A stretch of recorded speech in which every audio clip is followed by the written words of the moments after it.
Votes and proceedings.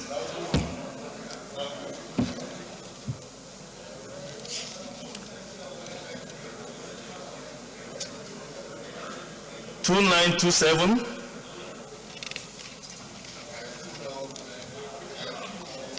2928. Please take your seats.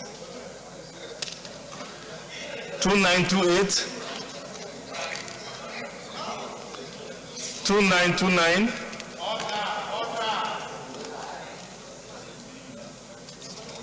2930. 2931.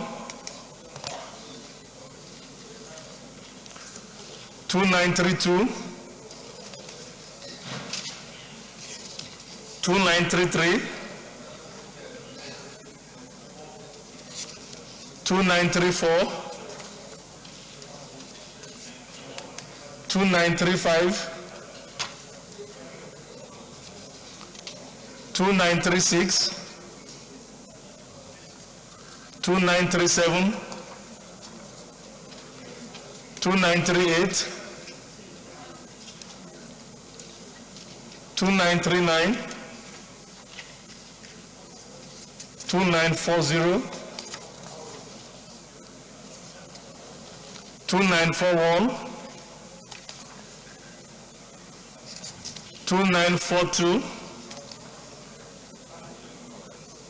2943. 2944. 2945. 2946. 2947. 2948. 2949. 2950. 2951. 2952. 2953. 2954. 2955. 2956. 2957.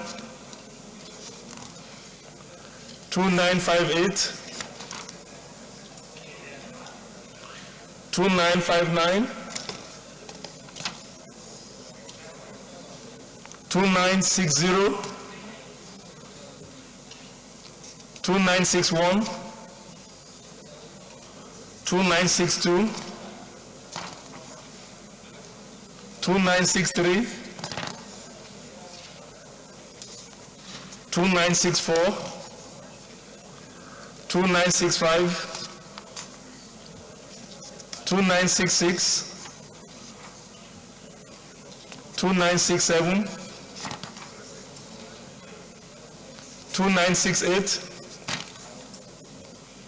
2969. 2970. 2971. 2972. 2973. 2974. 2975. 2976. 2977.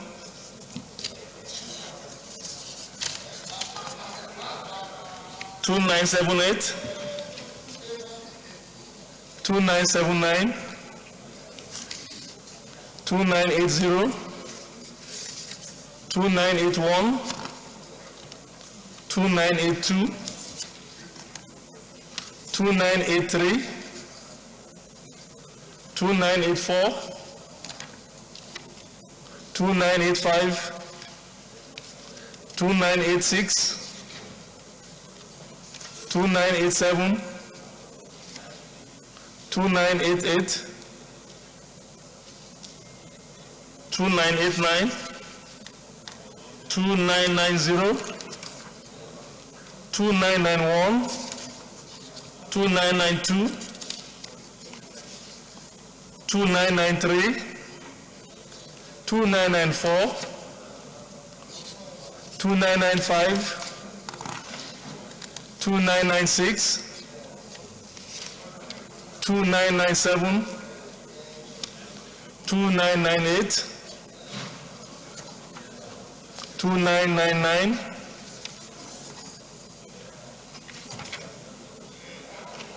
3000, 3001, 3002,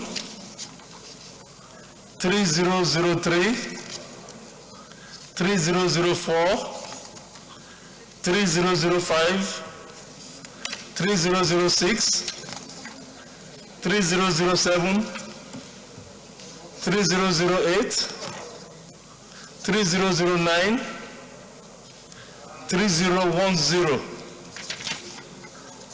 3011, 3012, 3013, 3014, 3015, 3016, 3017, 3018, 3019, 3020, 3021, 3022, 3023, 3024, 3025, 3026, 3027, 3028,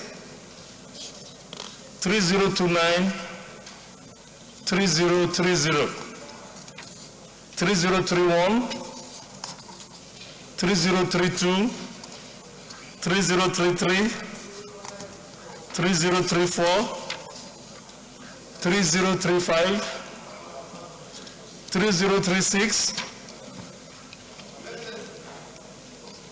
3026, 3036, okay, 3037, 3038, 3039, 3040, 3041, 3042, 3043, 3044, 3045, 3046, 3047, 3048, 3049, 3050, 3051, 3052, 3053, 3054. Senator Sankara, Jigawa State.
Senator Sandy Ono, Cross River State. Sandy Ono, Cross River Central, arise to support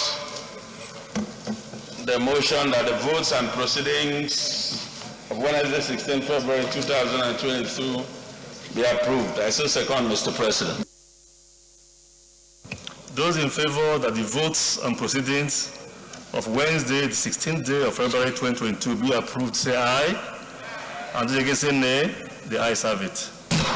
The votes and proceedings of Wednesday, the 16th day of February 2022 is hereby approved.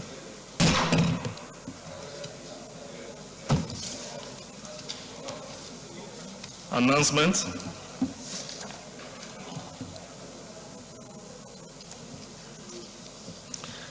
The Senate Committee on the review of the 1999 Constitution will meet today, Tuesday, the 22nd day of February 2022, immediately after plenary sitting at the Senate meeting room 221, Senate Building. Room 221, Senate Building, immediately after the plenary. Signed, Senator Ovi Omo Agege, Chairman of the committee. Please, this meeting is very, very, very crucial. Tomorrow, the Senate President will formally announce that the report of the Constitution Review Committee will be laid on Wednesday tomorrow, and thereafter we'll take our votes on March 1st, which will be Tuesday. That will give us about 4 to 5 days to review the report, consult as we deem fit, and be prepared to vote. Like I said, the Senate President will make the formal announcement. It is imperative that all of our colleagues be present on that day, which is March 1st for that vote. As you know, there are certain amendments that will require the 2/3 majority of all of our colleagues, the entire Senate, not 2/3 of those who are present, but 2/3 of the entire membership of the Senate. And indeed, there are some other provisions that will also require 4/5 of the entire Senate. So please, it is my appeal, without prejudice to the announcement the Senate President will make tomorrow, in my capacity as the chairman of the committee, to urge that all of our members be prepared to be present to cast their votes on Tuesday, March 1, 2022. And the report will be laid tomorrow, and the reports will be made available to all members, not just members of the committee, but all of our colleagues tomorrow, which report you will take home, and which report we also expect you bring back to the chambers, on Tuesday the 1st to cast your votes. So the meeting today, it's immediately after plenary. Thank you very much. Petitions?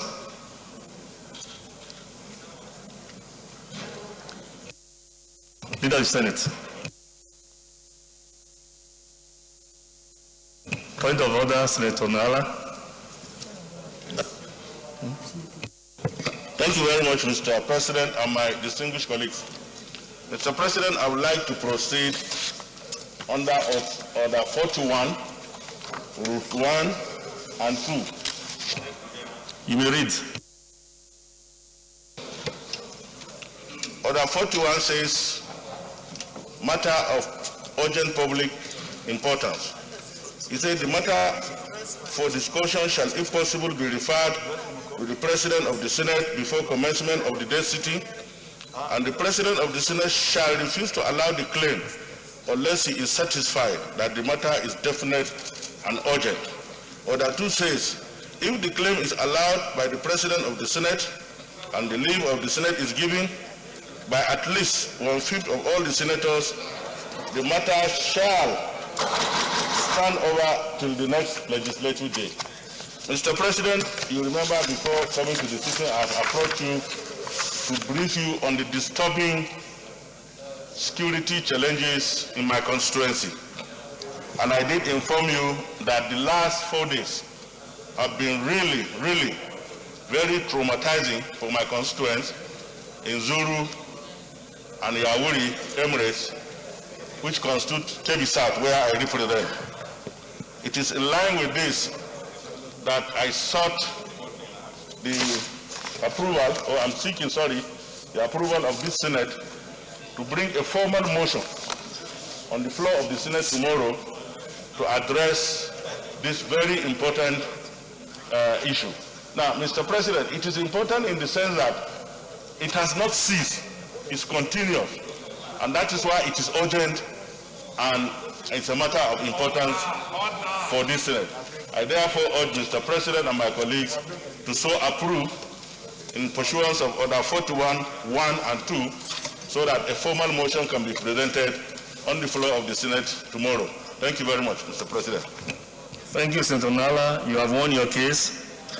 Having said that, let me say yes, you did approach me earlier on with respect to this motion. But be that as it may, as you've read that yourself, by provisions of Order 41, we still require the concurrence of at least 1/5 of our colleagues to enable you bring this motion. So those in favor that Senator Nala be allowed to bring this motion tomorrow, say aye. And those again say nay. The ayes have it. Senator Nala, you may proceed to bring this motion tomorrow. Thank you. Point of order, Senator Gershom. Basu.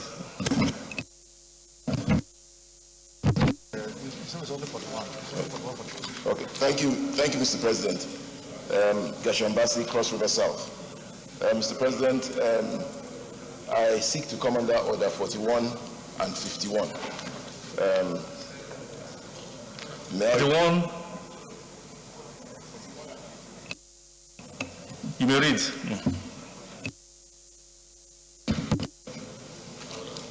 Order 41 says the matter for discussion shall, if possible, be referred to the President of the Senate before commencement of the day's sitting, and the President of the Senate shall refuse to allow the claim unless he is satisfied that the matter is definite and urgent. Order 51. Notice shall be dispensed with in the case of a motion or in respect of any other proceeding for which the notice is required, except with the consent of the President of the Senate and the general assent of the senators present. Mr. President, I had seen you earlier and discussed a matter that is urgent for this nation. It is the issue of the astronomical increase in airfares and the implication for pressure on our road infrastructure. And so I thought that is a motion that we should raise here today. Thank you very much, Senator Basi. Indeed, you did approach me earlier on about this motion, and indeed I am satisfied, but notwithstanding my satisfaction, will require the concurrence of 1/5 of our colleagues to enable you proceed. So those in favor that will allow Senator Gershom Basi to proceed, which will say aye, and those again say nay. The ayes have it. You may proceed.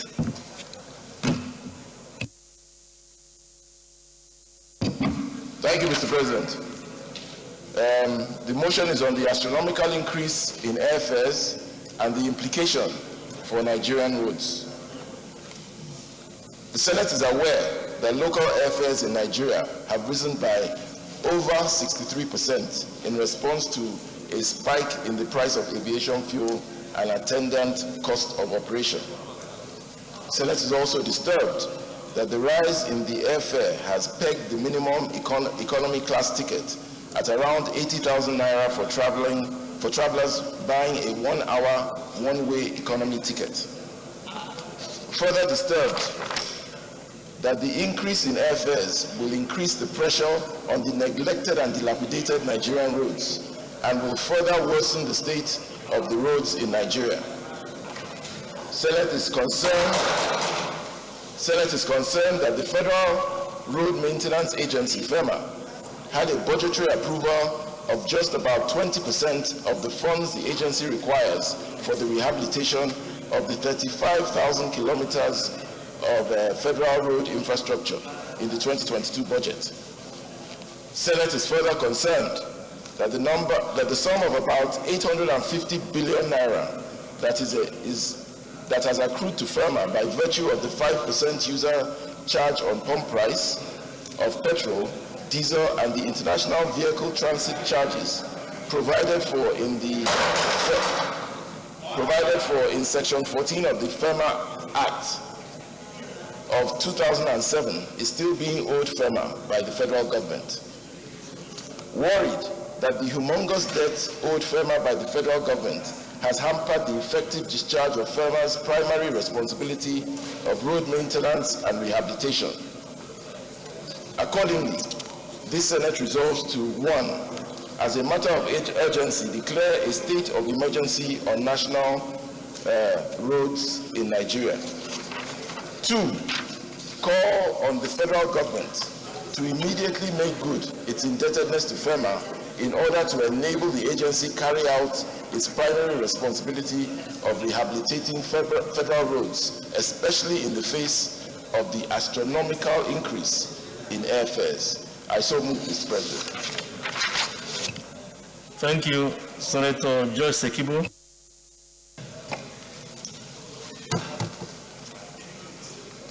Thank you, Mr. President of the Senate. I am Senator George Thompson Sekibo. I represent the Rivers East Central District. Mr. President, I rise to second the motion as moved by Senator Gershom Bassi, my colleague and brother. Mr. President, the motion has 2 legs. The first leg of the motion is the astronomical increase, the rise in airfares in Nigeria. Even though what the motion is looking at is maintenance of roads. Mr. President, I'm a regular traveler, I fly twice every week. And when I check the bill of what I pay in a month, it's really astronomical. Prices of airfares have gone so high, despite their failures in performing very well. And I am sure it may be due to the rise in increase in petroleum product. It is doing in that way. We have to do something so that those Nigerians who love to travel by air can still commute and do their businesses. Mr. President, the other leg, if the airfare is too much, I can decide to go by road to wherever I'm going to. But there are dangers. There are few Nigerian roads, if there are any, that are very smooth for a drive. You cannot drive from here to River State, Port Harcourt, where I come from, without several hiccups. A journey that normally takes us, when I was in the House of Reps and my fellow in the Senate, 6 to 7 hours. These days will take you, even if you leave by 5 a.m. in the morning, we are not sure if you can be arriving by 5 p.m. in the evening. That is what we suffer. In those days, I prefer to move by road so I can see the countryside. But now there's no countryside to see because the roads are terribly bad. Now, bad roads also ensure hoodlums to carry out all kinds of negative things. When we are breaking down because of a deep pothole, kidnappers can come just from nowhere. When you are breaking because of a pothole or bad road, armed robbers can appear from nowhere. When you are stopping because of a bad road, assassins and murderers can just come out from anywhere. So we have the danger. Now the airfare is too high. We can't fly in the air. The roads are terribly bad. We can't move on the road. That will affect the economy of the nation because it is by movement people do their negotiations, their business talks and all that. If you don't have opportunity to move from one pond to another pond, then that's a major problem. Now, if the law has made the law that establishes FEMA has made a provision in section 14 that 5% user charge on pump prices be deducted for FEMA, and this money is being deducted from the date of the law, and it has risen to 850 billion. Mr. President, that is big money. That is very, very big money. Who is in charge that has refused to release this money? The federal government has signed to this law, and then there's a debt, an humongous debt of 850 billion. So I think it's a very straight motion. Mr. President, please join the Inter-Senate and appeal to the federal government to release this money. Even if they cannot release all of it, let them release part of it. Because they are taking this 5% charge. They are taking it. Why do you take it and use it for something else? You take it for a purpose, for a particular agency, and then you are using it for something else, or you are storing it. Why are you storing it? Why do we need to put this money that we're saving on it? So, Mr. President, I think it's a very straightforward motion. I pray that the Senate approve this motion, and then we also make some extra effort to reach out to the presidency and ask about this money. Where is it located? Why can't it be released for the maintenance of these works so that FEMA can do our work very well? On this note, Mr. President, I sincerely second the motion as is read. Thank you very much. Please, please, please, let's be respectful of our colleagues. Thank you very much. Senator Hassan Adeja, please.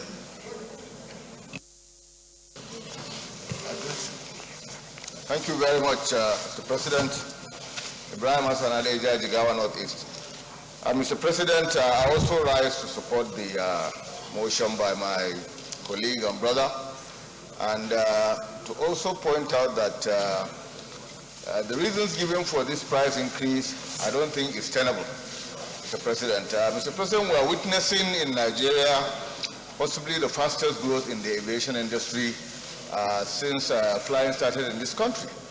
Everywhere you go, I understand there are now over 30 prospective AOC licenses being processed by FAN for new airlines into the country. And this includes airlines that are coming in as completely foreign airlines looking for partners. And this is because of the growth of the market, Mr. President. Apart from the bad roads, which Senator Sikibo said, I think the biggest factor that's driving people towards airlines is insecurity on our roads. And it has created a very, very vibrant market. So much so, Mr. President, that we're seeing brand new aircraft being brought into Nigeria by these airlines. Brand new. In fact, Nigeria is ranked now as possibly, if you look at what Air Peace has done with their new aircraft, possibly the first set of that type of aircraft to operate in Africa. We're seeing, state-owned airlines like Ibom Air bringing in brand new Airbus aircraft. What it tells you, Mr. President, is that even the international aircraft leasing agencies are looking at the industry in Nigeria and beginning to give credit to this airline. So, but that's good. That's good news now, right?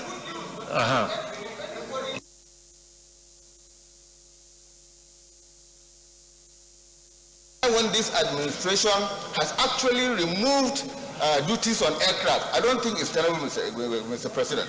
Yes, we need to encourage the airline industry, but we can't do that at the detriment of passengers. The industry is thriving despite COVID, despite all these restrictions. So for them to now come and begin to say, oh, their profits are being affected and we need to increase, I think we need to have a look, Mr. President, and I suggest that maybe a committee of the Senate be set up to look at those indices and report back to the Senate so that we can begin, because this is the beginning. In another 2 months, they will bring another excuse, and because you are forced to fly, there's absolutely nothing you can do for continuing to pay. And to pay for services that are not improving, Mr. President. When we see the number of delays and so on and so forth, we look at aircraft now, they actually have to go and bring in wet lease aircraft. Aero contractors, you see them flying aircraft with other logos because they have to quickly bring them in to meet the demand. So I think, Mr. President, I don't think it's tenable, and we need to have a look at the industry indices and arrive at a proper perspective so that we can save passengers from these astronomical fees that are being charged. Thank you very much, Mr. President. But competition is thriving, is that correct? Competition is thriving because we now have a lot of these brand new aircrafts coming into the country. So the only challenge we have right now, the problem we have, the complaints we have, is that the charges are too high. But the more the competition, the better the prospects that prices will go down. Is that correct? Okay. Yeah.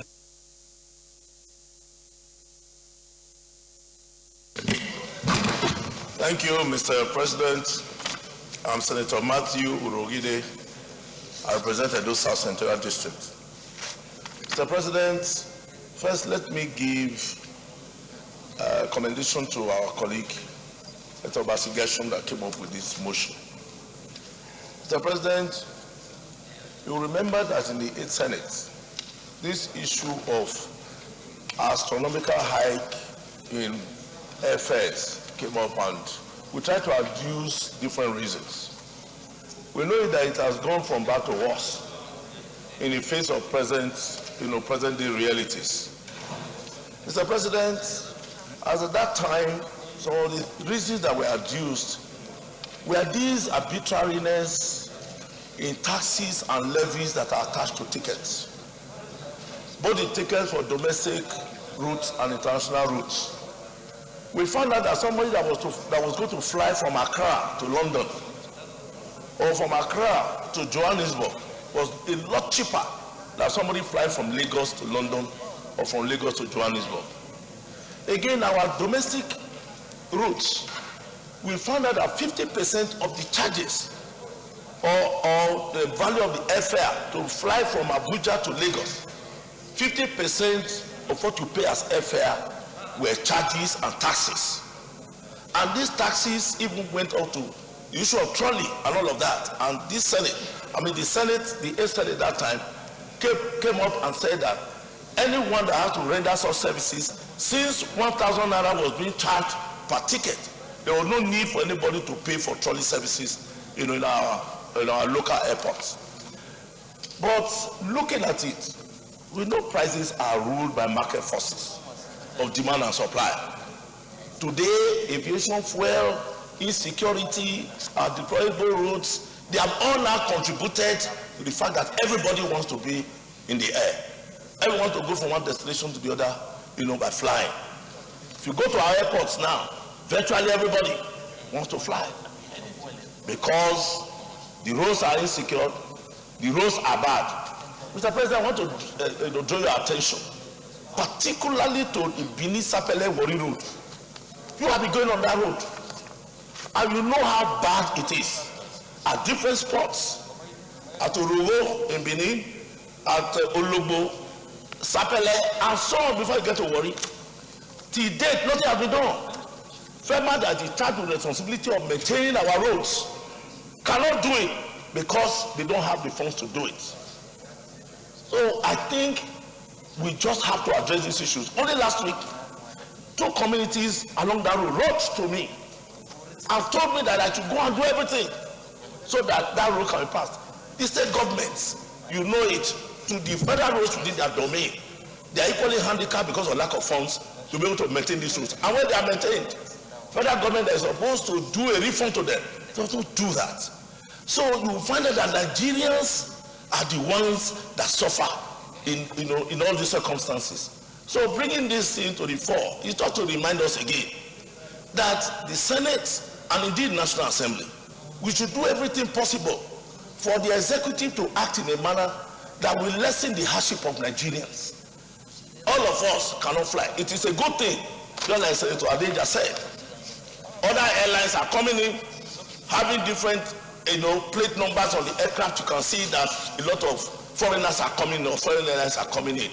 But that again is only making the services available, but it is not diminishing the cost. So I think it is more on the part of government to be able to put the policies in place that can guarantee better life, abundant life for our people. The roads have to be fixed. issue of security has to be attended to. And then, of course, all these arbitrary taxes, everybody just coming in, you pay this tax, you pay this tax. If you go and take a closer look at it, 50% of our airfares are unnecessary charges. Thank you very much, Mr. President. I will call on Senator later, but before I do that, let me just point this out. I think this government has been very, very good in making reimbursements to states that use their resources to fix what is otherwise federal roads. So I'm not so sure about that position just convert. Not too long ago, if my memory serves me right, close to almost 80 billion thereabout, was refunded to the River State government, by the President Muhammadu Buhari administration. So I think this government has been very, very proactive, and helpful, in cooperating with the state governments to effect repairs, on those roads.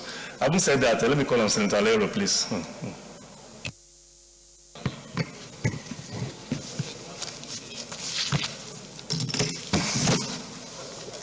Thank you, Mr. President. Distinguished colleagues, I remain Mohammed Adamu Alero, representing Kebbi Central.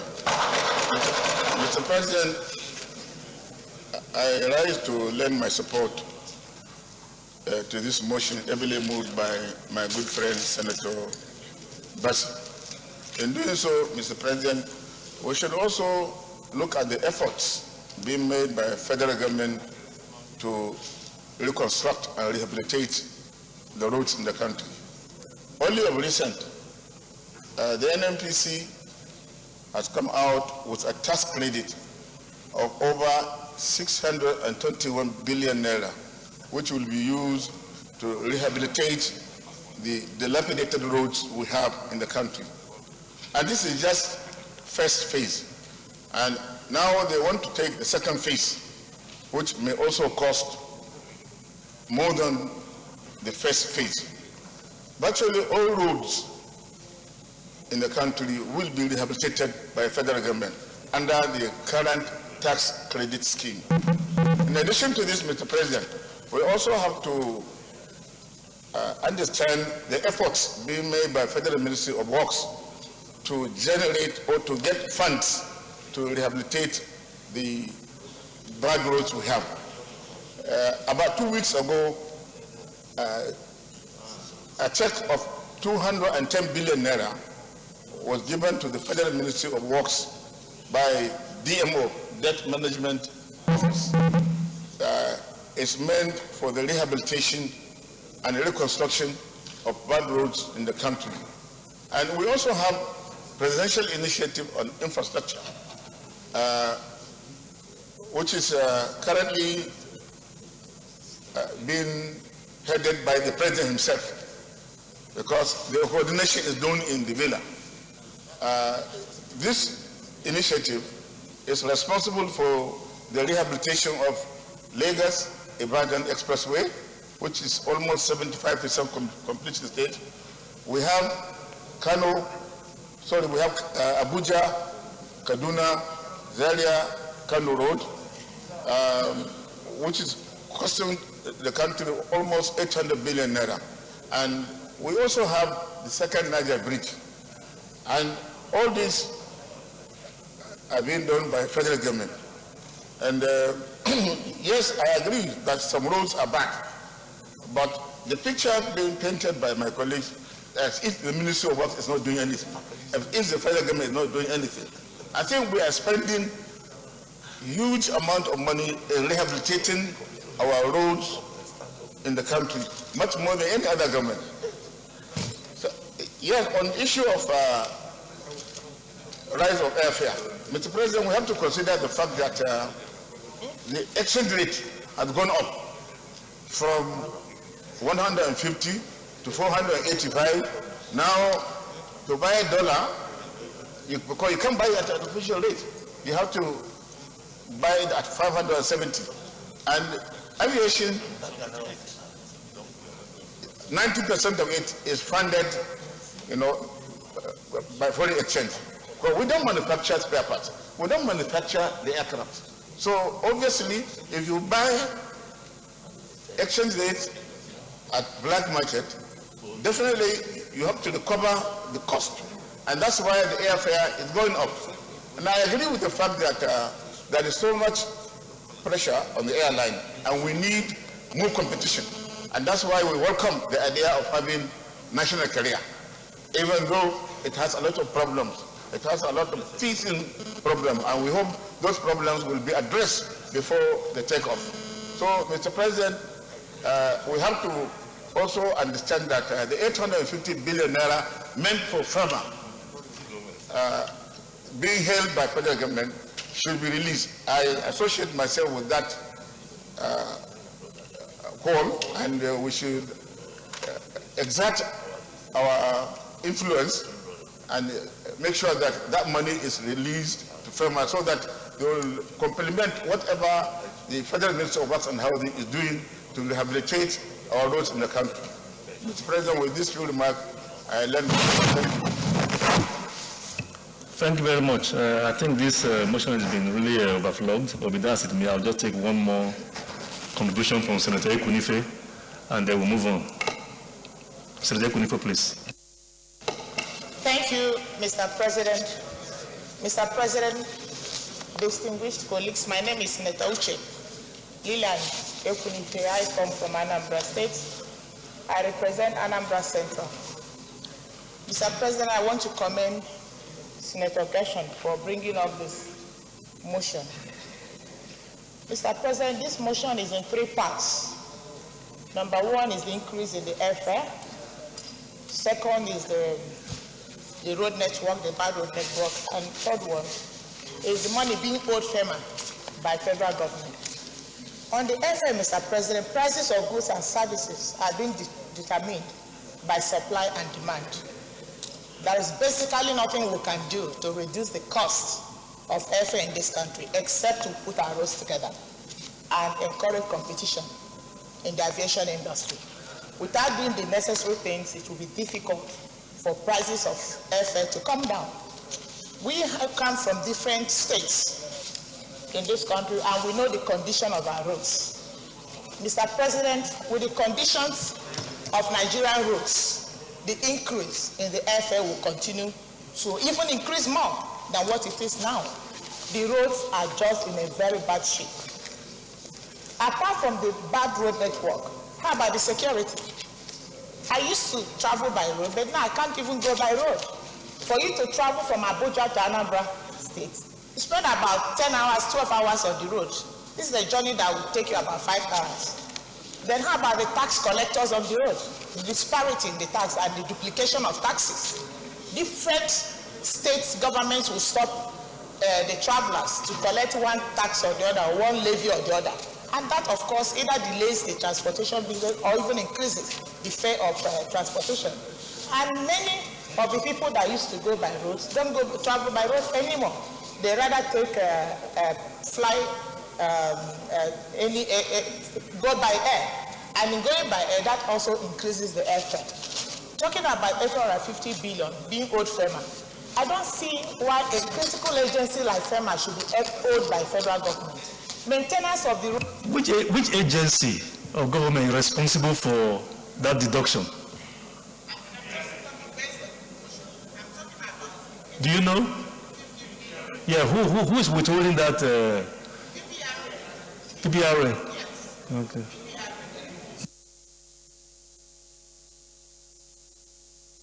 Possible to enable FEMA put our roads together. If the road construction, if the road network in Nigeria is not passable, there's not much we can do as senators. So all we need to do is to urge the executive to release the money to FEMA, let them go and fix Nigerian roads. Our roads are in very, very bad shape. And we need to take this as seriously as we have to be called for for state of emergency. We have to call for state of emergency on the maintenance of Nigerian roads. And this is the time for us to do that. Thank you. The chairman upstream, is he here? Upstream or by downstream? Dabo, you are here? Under whose domain it's this PPRA?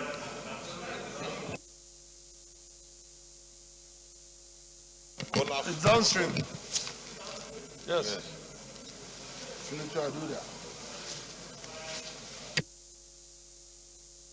To the extent that it has been collected and withheld, why it has not been given back to FEMA? Can you educate us on that?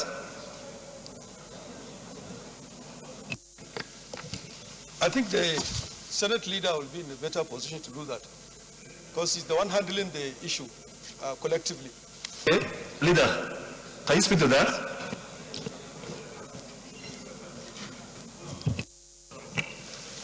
Sir, Mr. President, distinguished colleagues, on the directives of the Senate, we convened a meeting of the FEMA committee with the Ministry of Works, with the Director General FEMA, and also with the midstream, downstream petroleum authority, who are concerned with the implementation of the FEMA Act, would provide for 5% tax on petroleum products, so that in order to fund FEMA. We sat at the first meeting, and from what we are getting, it became very, very clear that the intendment of that act of the National Assembly has not been implemented. It appeared that the PPRA template, even though it contains that element in the rendition, no effort was made actually to make the deductions that were required from the petroleum pricing template. So at this point, we asked the authority to go and provide some records and explain the reasons why some of these things have not been done. We are now at the point of waiting to examine those records to find out what exactly had taken place and why the act has not been implemented in total. Now, on the basis of that, there are certain agencies that we need also call after getting the facts from the Petroleum Authority. We have now got to get to the Accountant General of the Federation and all the other people who have the responsibility of ensuring that the provisions of the Act are implemented. Now, on the basis of our future trajectory of our work, we are going to get to the bottom of this issue. And the report that we are going to submit to this distinguished chamber will give us a direction and an explanation as to what had happened and what we think should be done for the future. But in fact, the most important thing is that we have to realize that the law of the land is the law of the land. Failure to implement the law is not an excuse. But also we have to look at the practicality of the issues that we have faced and then make recommendations as to the direction that will go to secure funding for FEMA to implement the maintenance of federal roads. Because as he has said, or as Senator Aliru has said in his submission, the federal government is still building roads. There are a lot of investment going on in the road infrastructure. If we do not provide a system of maintenance as an economy, we are in trouble.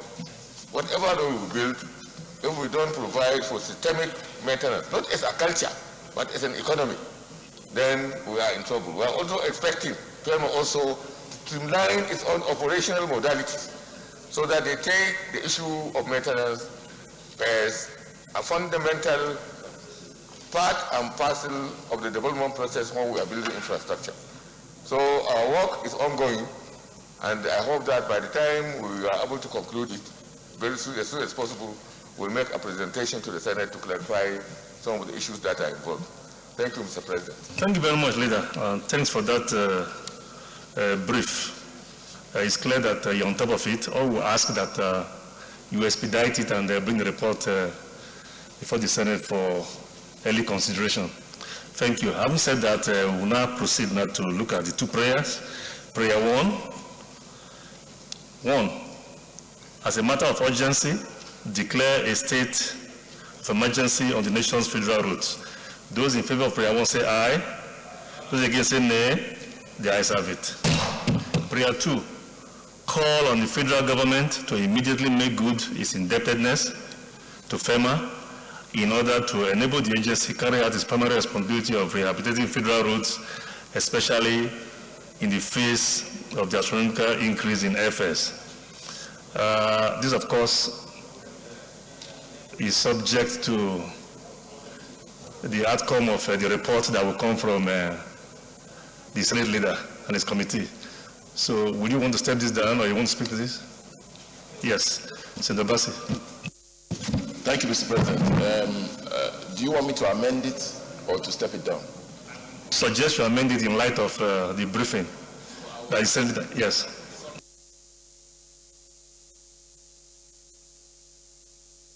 Subject to the outcome of the Senate report on funding of road rehabilitation in Nigeria.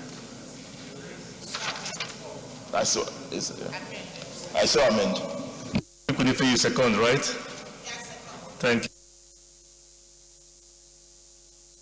Those in favor of this second prayer as amended say aye, and those against say nay. The ayes have it.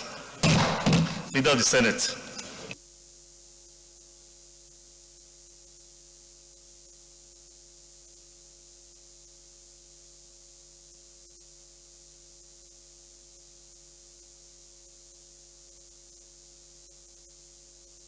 Mr. President, my highly respected and distinguished colleagues, the first business of the day is the presentation of a House bill standing in my name on the Federal Medical Center at Plenary, Gombe State Establishment Bill 2022. Mr. President, we wish to invite the Clerk of the Senate to read the short title of the bill. Clerk of the Senate.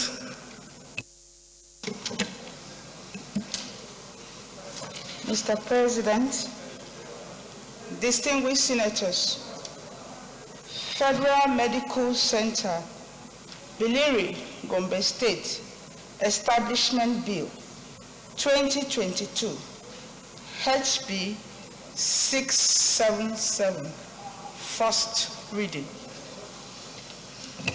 Federal Medical Center, Plenary, Gombe State Establishment Bill 2022, HB 677, first reading taken. Leader of the Senate. Mr. President, my highly respected and distinguished colleagues, the second business of the day is the presentation of a bill standing in the name of distinguished Senator Ibrahim Yahya Oloregbe on the Federal College of Agriculture of QOE, Kwara State Establishment Bill 2022. Mr. President, we wish to invite the Clerk of the Senate to read the short title of the bill. Clerk of the Senate. Mr. President, distinguished senators, Federal College of Agriculture, Okoye, Kwara State Establishment Bill 2022, SB 916, first reading. Federal College of Agriculture, Okoye, Kwara State Establishment Bill 2022, SB 916, first reading taken. Leader of the Senate. Mr. President, my highly respected and distinguished colleagues, the third business of the day is the presentation of a bill standing in the name of distinguished Senator Abdullahi Adamu on the cassava flour mandatory inclusion in flour production bill 2022. Mr. President, you may wish to invite the Clerk of the Senate to read the short title of the bill. Clerk of the Senate.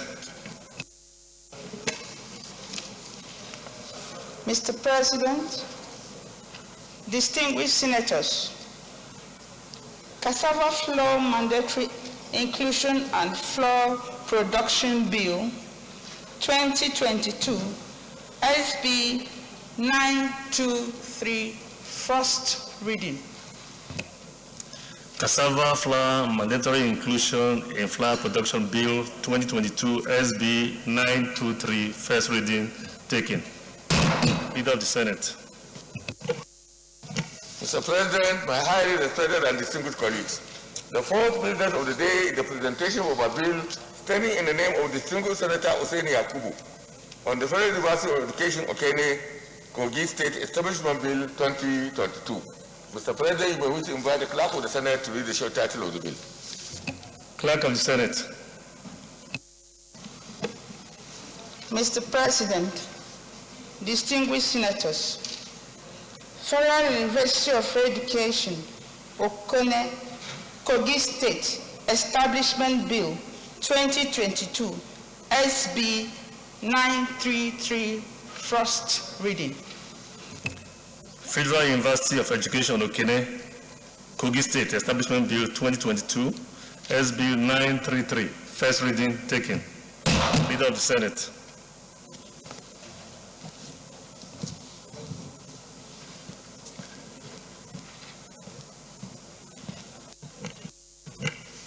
Mr. President, my highly respected and distinguished colleagues, the fifth business of the day is the presentation of a bill standing in the name of distinguished Senator Ahmed Babaketa on the National Commission for Colleges of Education Act No. 3, 1989, Repeal and Reenactment Bill 2022. Mr. President, you may wish to invite the Clerk of the Senate to read the short title of the bill. Clerk of the Senate. Mr. President, distinguished senators, National Commission for College of Education Act No. 3, 1989, Repeal and Reenactment Bill 2022, SB 934, first reading. National Commission for Colleges of Education Act No. 3, 1989, Repeal and Reenactment Bill 2022, SB 934, first reading taken. Leader of the Senate.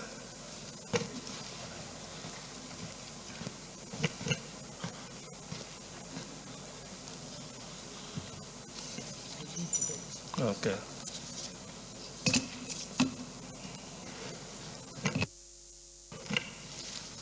Mr. President, my highly respected and distinguished colleagues, the first order of the day is the second reading of the National Innovation Agency Bill 2022. The distinguished senators will recall that the bill was read the first time in this distinguished chamber on Tuesday, 25th January 2022. Mr. President, you may wish to invite distinguished Senator Uche Lilian Okonefe to move the motion for the bill to be read the second time. Senator Lilian Uche Ekunefe, aka Iyom. Thank you very specially, Mr. President, for recognizing my very prestigious title here. Mr. President, my colleagues, my name is Senator Uche Lilian Ekunefe Iyom Ifeka Oledo. That's a new one. That's the newest title, Mr. President. Something more precious than silver. Congratulations. Thank you, Mr. President. Mr. President, permit me to go through my second reading for a bill for an act to establish the National Innovation Agency for the facilitation of development, improvements, promotion, coordination, exploitation, commercialization, and regulation of research outputs, discoveries, innovations, and inventions to entrench research and innovation in our economic system and for related matters. Mr. President, distinguished colleagues, permit me to lead the debate on this very important bill for the establishment of the National Innovation Agency, NINOVA. Distinguished colleagues, in the era of knowledge-based economy that is driven by technologically based innovations, it has become most compelling that we have institutions deliberately structured to drive the process of technological innovations in our country. The framework of this bill is to bring to life a body that shall be federal government agency for coordinating innovation activities as well as grow and support innovation ecosystem and entrepreneurship in Nigeria. It shall exist to promote the development of efficient and innovative Nigerian systems within thematic areas such as technology, ICT software development, nanomedicine, nanotechnology, agriculture / agribusiness, biotechnology, health, digital education, renewable energy, drone technology, intelligent packaging, waste management, life sciences, etc.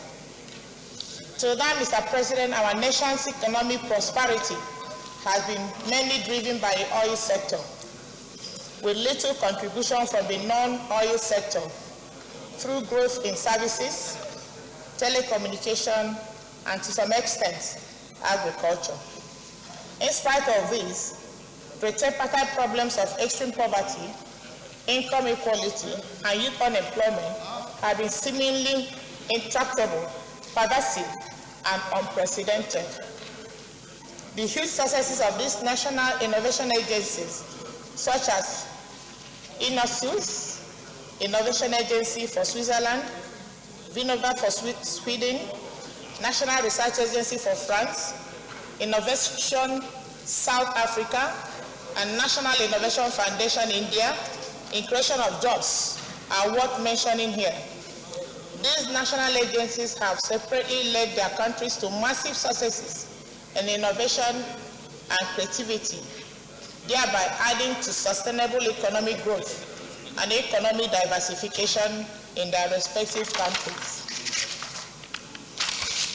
Their top ranking in the Global Innovation Index in the last 6 years confirms their global innovation achievements and strides.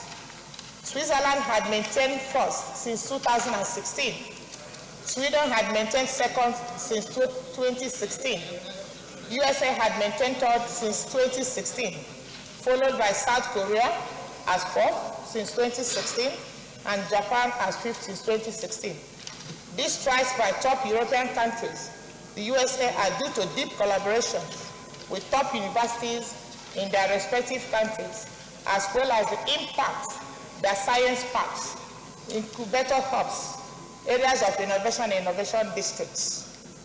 The Vinova success story will hugely be rooted in working collaboration with Nigerian universities, because the role of universities in innovation ecosystem has been proven as key, with huge potentials to engender a knowledge-based economy that is technologically driven in this era of globalization and digitalization. Example abounds, and it has been proven that innovations that have changed the world have their roots in universities.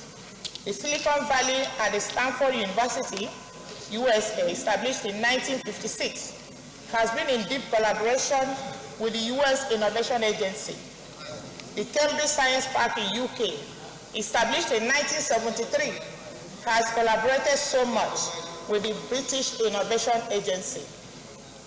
The triple helix model, which encourages dynamic interactions between university, industry, and government, has been successful in advanced economies, and it is our conviction that this is the pathway to sustainable development for our country, Nigeria.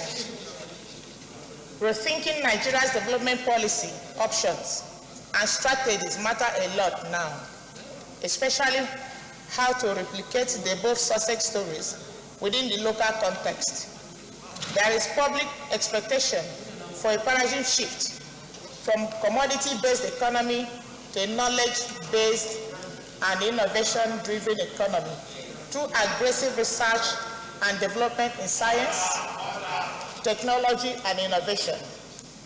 A well-functioning national agency such as the proposed Innova shall have, but not limited to, the following: to promote and develop platforms for training, capacity building, and mentoring in science, technology, and innovation parks; to promote and encourage an environment for skill acquisition, self-reliance, and economic independence among youths, student entrepreneurs, and graduates; to actively promote and encourage the development and use of information systems and information communication technology; to provide funding to new startups, student entrepreneurs, as such terms and conditions as it deemed fit for the purpose of undertaking and encouraging SMEs; These startup enterprises will definitely increase national outputs, create more jobs, diversify the economy,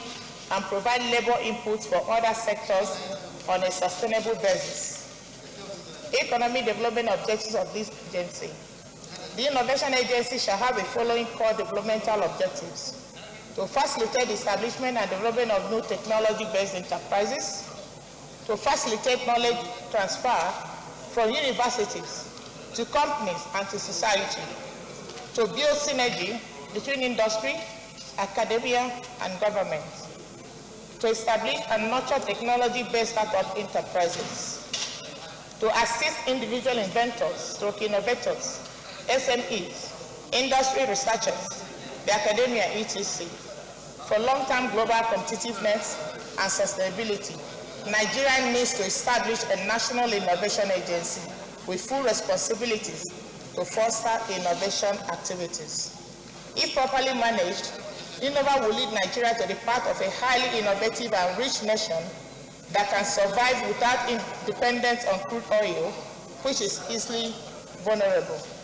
In line with Order 773 of the Senate Standing Order 2015, as amended, a compendium of the financial implication of the establishment of this agency is hereby attached.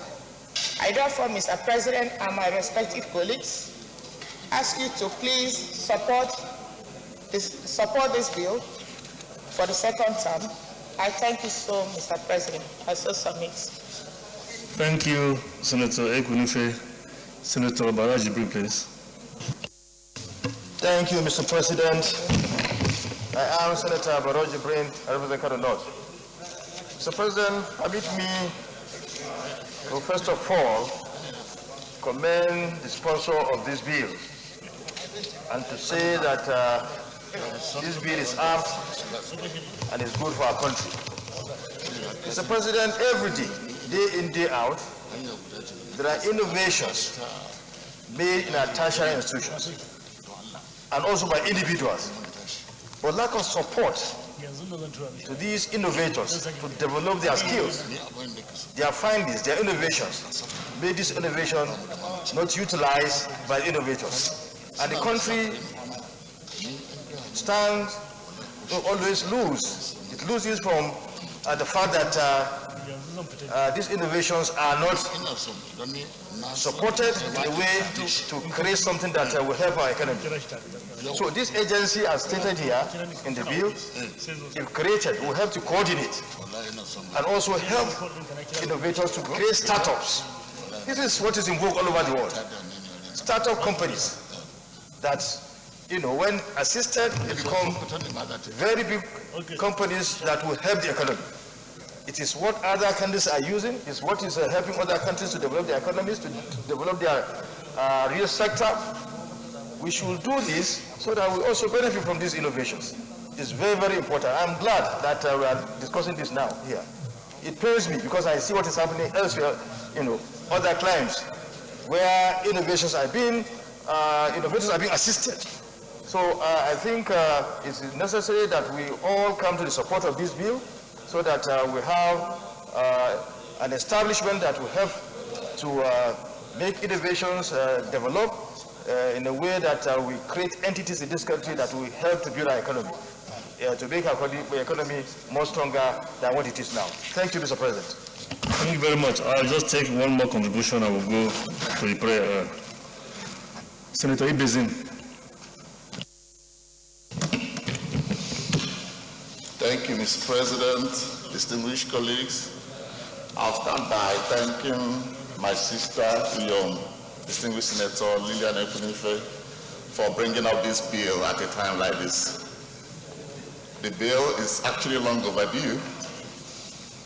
Looking at the situation of this country right now, where we have more than 50% of our population as our young men and women, and where we have the challenge of unemployment, it's important for us to toe the line of great nations in establishing an innovation agency.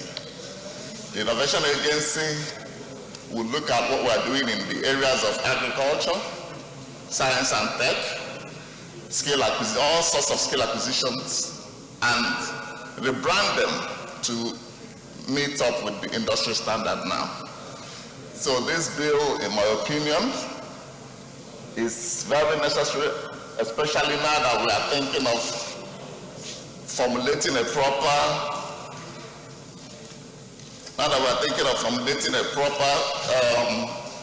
research council. It's important for us to make sure that we follow the new tenets, follow every way that can help innovation in our society. We need to think of introducing these innovations in all our secondary schools and universities so that we can draw up proper development. So I support this bill, and I will also encourage all distinguished senators to support this bill. Thank you. Thank you very much. I put the question. Those in favor that this bill be not read the second time, say aye. Those against say nay. The ayes have it. Clerk of the Senate. Mr. President, distinguished senators, a bill for an act to establish the National Innovation Agency for the facilitation of development, improvement, promotion, coordination, exploitation, commercialization, and regulation for research, outputs, discoveries, innovations, and inventions, to entrench research and innovation in our economic system and for related matters, 2022, SB 898, second reading.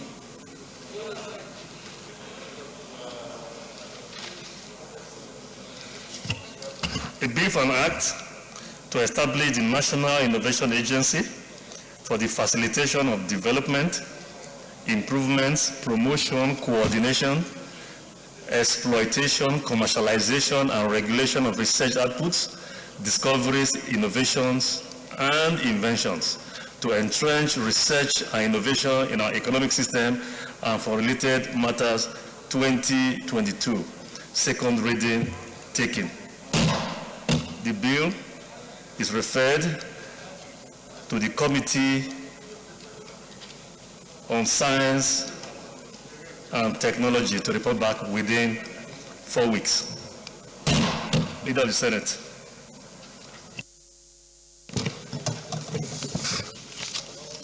Mr. President, my highly respected and distinguished colleagues, the second order of the day is the second reading of the Federal Institute of Fisheries and Aquatic Studies, Cotton Country, Kogi State Establishment Bill 2022. The distinguished senators will recall that the bill was read the first time in this sacred chamber on Wednesday, 26 January 2022. Mr. President, you may wish to invite distinguished Senator Smart Adeyemi to move the motion for the bill to be read the second time. The former Senator Smart Adeyemi, please. The former comrade Senator Smart Adeyemi. Mr. President, I am the only standing senator in this chamber. And nobody will dispute that, Mr. President. Comrade also. I'm the only standing comrade in this chamber. The only standing comrade. I can't be compromised. This struggle is our life, Mr. President.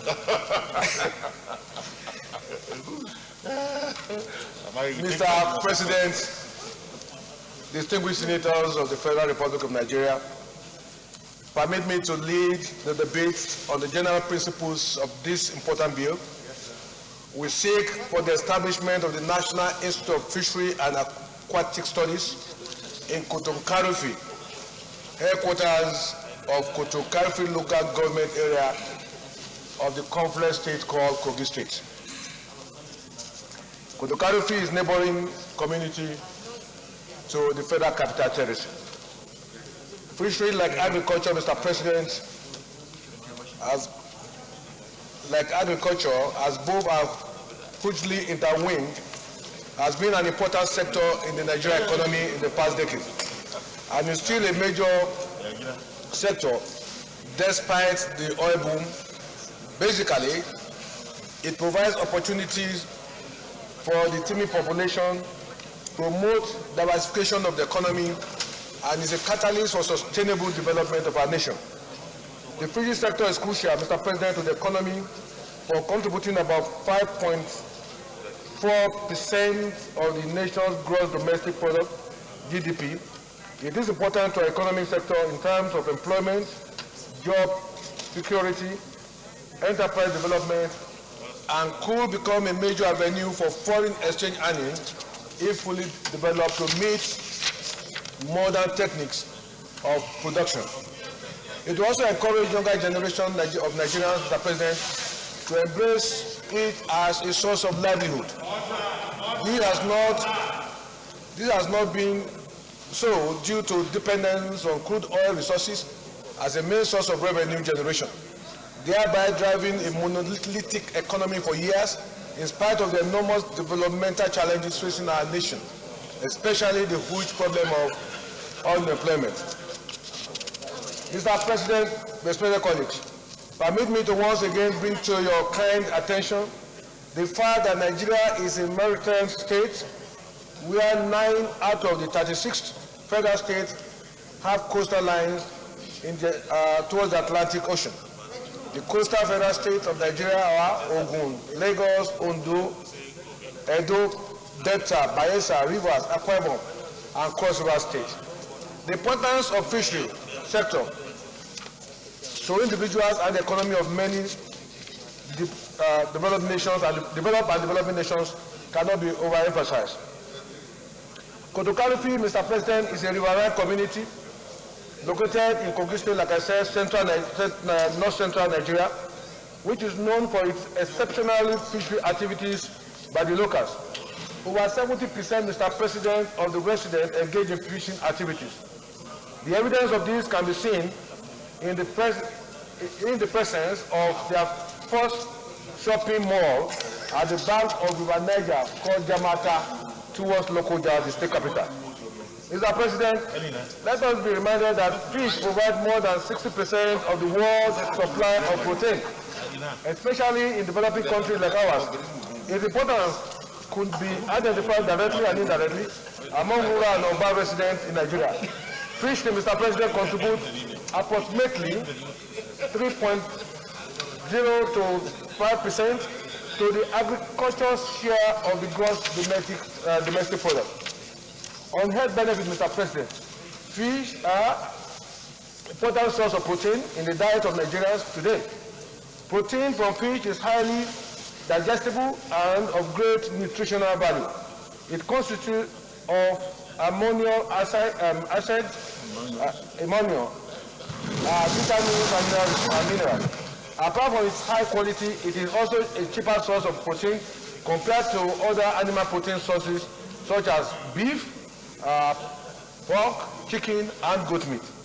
Mr. President, the proposed institute of fishery in Kotokalufi will offer both certificate and diploma courses as a means of training and encouraging younger individuals who are desirous of broadening their knowledge in fishery industry, such as learning about the cutting-edge techniques of production, which will enhance production for various types of fishes that are globally available.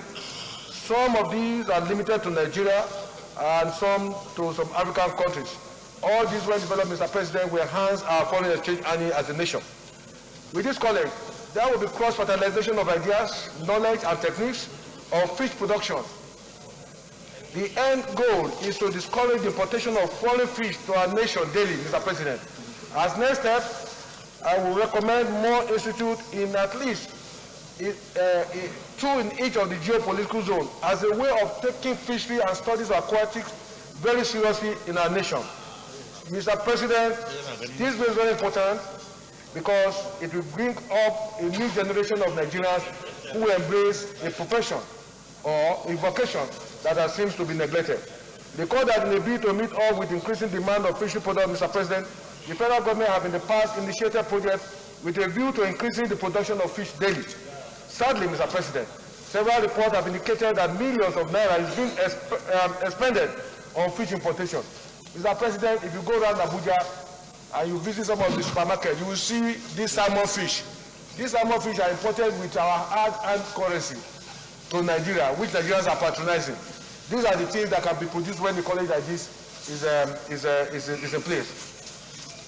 Nigerians should also be encouraged, Mr. President, to fully encourage industry in order to improve not just standards of living of those who will be employed through this process, but also as a means of preserving our foreign exchange earnings. If this is done, Mr. President, fish production in Nigeria has the potential to exceed the fish demand in the country and, importantly, yield enormous income through exportation. Conclusion, Mr. President, this bill is of utmost importance, and it is my wish, distinguished colleagues, that is allowed to go to scale through as locating an institute of fishery in Kotokalfi will not just increase our knowledge base of the industry, but create job opportunities, but will equally boost the already made market in North Central and indeed Abuja, the capital particularly, and the nation at large. Additionally, Mr. President, thousands of graduates who will now have acquired enough knowledge of fishing will now be self-employed. Today, Mr. President, one of the major problems confronting our nation is how to engage our teeming youth, highly intelligent youth, but who have no job to do. This is a source of job that is open to us to develop. Mr. President, distinguished colleagues, I so submit. Thank you very much, Senator Adeyemi. This is a routine establishment bill. So if you don't mind, I will just take our two colleagues from Kogi State. Let me take Senator Jibri Issa, otherwise known as Echocho. Thank you very much, Mr. President. I really appreciate your recognition of my nickname. Mr. President, distinguished colleagues, I am Issa Jibrin, representing Kogi East. Mr. President, first I want to commend my leader, most distinguished Senator Smart Adeyemi, for this very well-researched presentation. Kotokalfi in Kogi State is traditionally a fish farming area, and I believe that the establishment of this institute will create a lot of opportunities in terms of introduction of high-yield variety fish in that area. To first of all meet the local need of Nigerians, okay, in terms of fish requirement, and then export whatever surplus we have to generate foreign exchange revenue for Nigeria. As you are all aware, Nigeria is in a dire need for diversification of the economy. So much of dependence on oil revenue, and this will create opportunities for us to enhance our foreign exchange earnings. Mr. President, I want to believe that the establishment of this institute too will also create a lot of employment opportunities, as many youths will be encouraged to go into fish farming. I therefore urge my colleagues to support the second reading of this bill, as I feel that it is going to enhance the foreign exchange earnings of Nigeria. It is going to create a lot of opportunities in terms of diversification of the economy, and it is going to create a lot of job opportunities for those in that area and the environment. On this note, I second the second reading of this bill. I so second, sir. Thank you, Chacha. Senator Sadiq Kumar, please. Thank you, Mr. President, my distinguished colleagues. I am Sadiq Sulaiman Umar. I represent the good and decent of Kwara North and we all are. Mr. President, my colleagues, I rise to lend my voice to support the bill for the act to establish National Institute of Fisheries and Aquatic Studies in Kotokalfi, Kogi State. The bill sponsored by my own senior brother and the oldest standing comrade senator, even though this is contentious. Former comrade.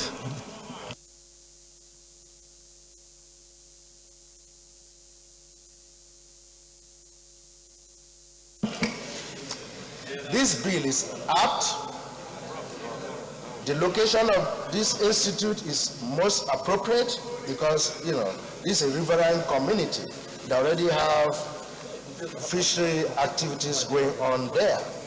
And as a lover of fish, and as somebody who also knows the role of fish in the dietary need of the nation, and how much we are losing foreign exchange for fish importation, I think this bill is apt and is going to add value to our economy by giving employment to our people, saving our hard-hand, dollars and so on. Therefore, Mr. President, my distinguished colleagues, I urge us all to support this bill to be read for the second time. Thank you, Mr. President.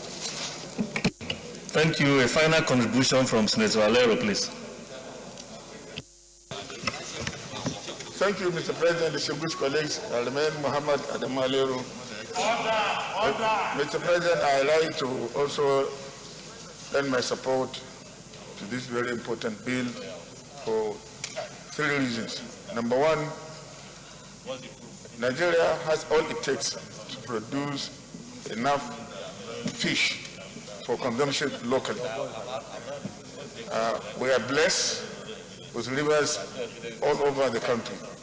And luckily, we are bordered in the southern part of the country by Atlantic Ocean, where a lot of fish can be caught and even be sent abroad. And in actual sense, we are even exporting shrimps up to Japan.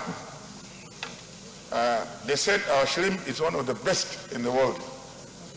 And with this kind of institute coming on board, I'm sure it will enhance our capacity to produce more and even export. Secondly, Mr. President, the establishment of this institute will provide employment to millions of people. I come from a riverine area where we have so many rivers, the River Niger, River Rima, River Zamfara, River Ka, and our people rely heavily on fishing for means of livelihood. And Kotonkaribe happens to be a place where people in Kebbi do go there for fishing because they specialize in fishing. So it will be of tremendous benefit to this country. Mr. President, certainly enough, like Senator Smart Ademi said, if you go to our supermarket, you will see a lot of foreign fish,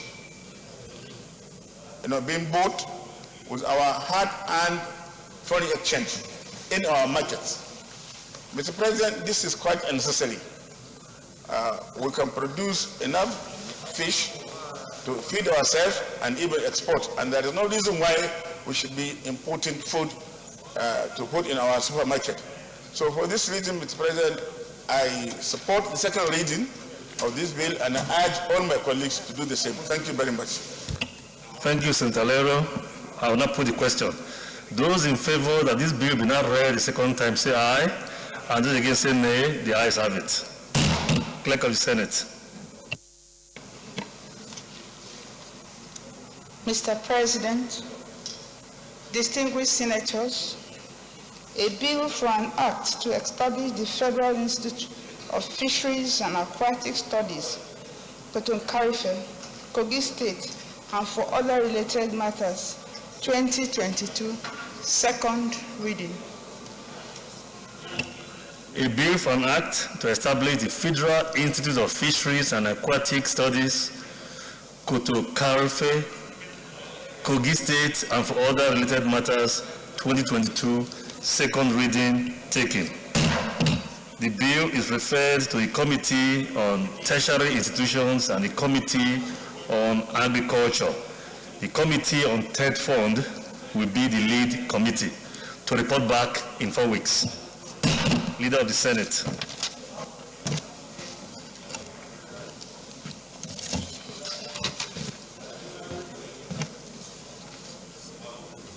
His report? Okay.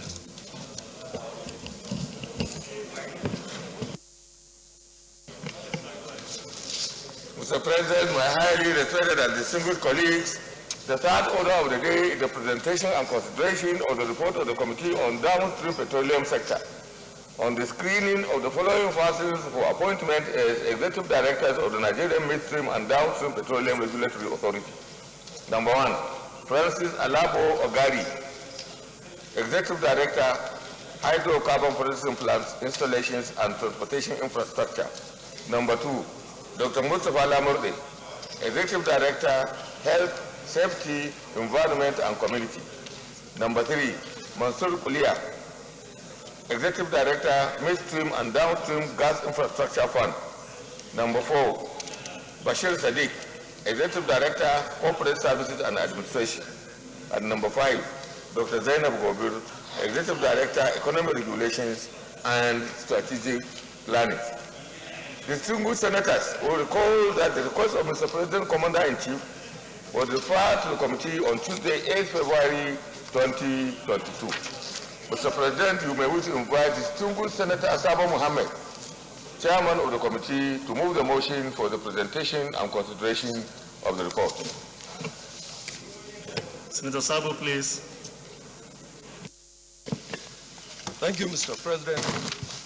I remain Senator Sabo Mohammed, representing Jigawa Southwest. I move that the Senate do receive... Please use your mic. I move that the Senate do receive the report of the Committee on Petroleum Downstream on the screening of nominees for appointment as executive directors on the board of the Nigerian Midstream and Downstream Petroleum Regulatory Agency. I so move. Mr. Konga.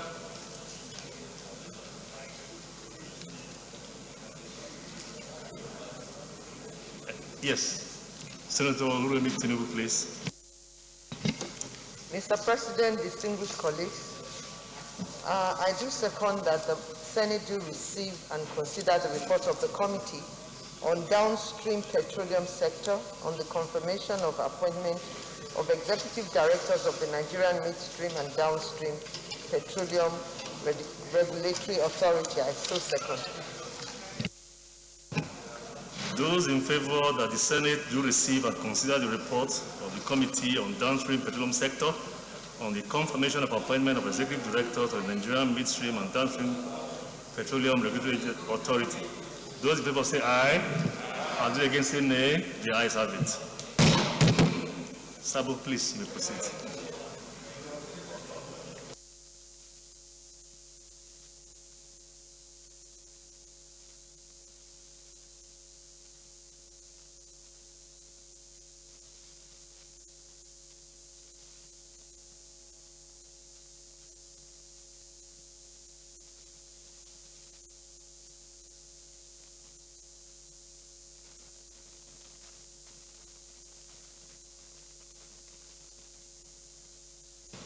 Please proceed.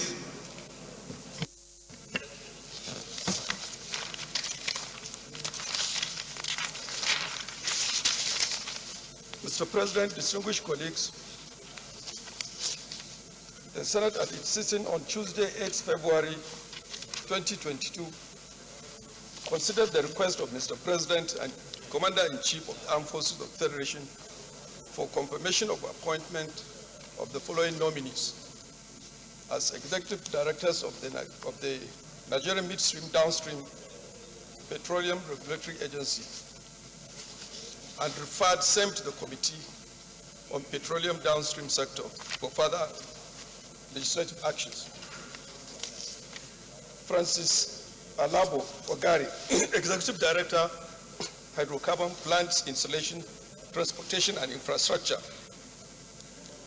Dr. Mustafa Lamurde, Executive Director, Health, Safety, Environment and Community.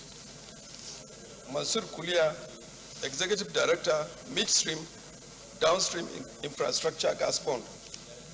Bashir Sadiq, Executive Director, Corporate Service and Administration.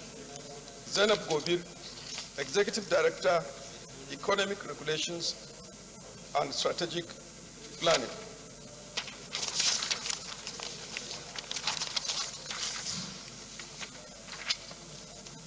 Mr. President, distinguished colleagues, Section 29 of the Petroleum Industry Act 2021 established the Nigerian Midstream and Downstream Petroleum Regulatory Agency with the responsibility to carry out technical commercial regulations of the midstream and downstream petroleum operations in the petroleum industry. Section 34, subsection 3 of the same act empowers the President and Commander-in-Chief to make appointments into the board, subject to the confirmation of the Senate for a period of 5 years, and may be reappointed for a second term, not more than 5 years. The committee findings, Mr. President, after exhaustive deliberation and critical analysis of documents submitted during the screening exercise, made the following findings: that their appointments are in accordance with the provisions of Section 34, subsection 3 of the Petroleum Industry Act 2021, and the nominees, if confirmed, will be the first set of appointees to run the affairs of the authority. 2, that the nominees possess the technical knowledge and professional experience to be executive directors of the Nigerian Midstream and Downstream Petroleum Regulatory Authority. 3, that the committee did not receive any petitions against the nominees for appointment. 4, that the nominees have been cleared by the Nigerian Police Post Department, State Services, and the possession of the Code of Conduct Acknowledgement Slip. Recommendation: the committee, having screened the nominees and being satisfied with their experiences, performance, and academic qualifications, hereby recommend as follows: that the Senate do confirm the nominations of Francis Alabo as Executive Director, Hydrocarbons, Plants, Installation, and Transportation. That the Senate do confirm the nomination of the Mr. Labode as Executive Director, Health, Safety, and Environment. That the Senate do confirm the nomination of Ms. Lukulia as the Executive Director, Midstream and Downstream Gas Infrastructure Fund. That the Senate do confirm the nomination of Bashir Sadiq as the Executive Director, Corporate Services and Administration. That the Senate do confirm the nomination of Dr. Zainab Kobir as Executive Director, Economic Regulations and Strategic Planning. In conclusion, the committee wishes to sincerely express its appreciation to the leadership of the Senate and indeed the entire Senate for the opportunity given to serve in this capacity. Thank you very much, Mr. President. Thank you, Chairman Sabu. Senator Seidu Akali Gombenot. Thank you, Mr. President, my very distinguished colleagues. I am Senator Seidu Al-Ghali, and I represent Gombe North. Mr. President, let me start by commending the Committee on Downstream, with Sabona Kudu as the chairman of the committee, for this well put together report. When you look at the CV of the nominees, it is a clear testimony that the President and Commander-in-Chief have done a very good choice in nominating these people to occupy relevant position in this agency. Additionally, Mr. President, the wisdom behind standing committees is for the committee to do the nitty-gritty of the job for us to consider. Having gone through the membership of the committee, 22 senators are in the committee to recommend these gentlemen for confirmation. On this note, Mr. President, I pray we should rely on their recommendation to resolve to the committee of the whole to consider the report. I so submit. Senator Bara Jibril, Kano North, please make it brief, and thereafter Committee of the Whole. Thank you, sir. Sir, I'm Senator Bara Jibril, Kano North. Let me join my colleague, Senator Al-Ghali to commend the committee for a job well done. The screening was properly done and the report properly put together. The pedigrees of these nominees, in fact, they have outstanding pedigrees. All of them are good people with nice character. Particularly the nominee from Kano, Mr. Mansur Kulia, who is someone that has a very sound and profound pedigree. It is on this note, Mr. President, I also join my colleague that the Senate should give his note for the confirmation of this nominee. Thank you. Thank you very much. Leader of the Senate, Committee of the Whole.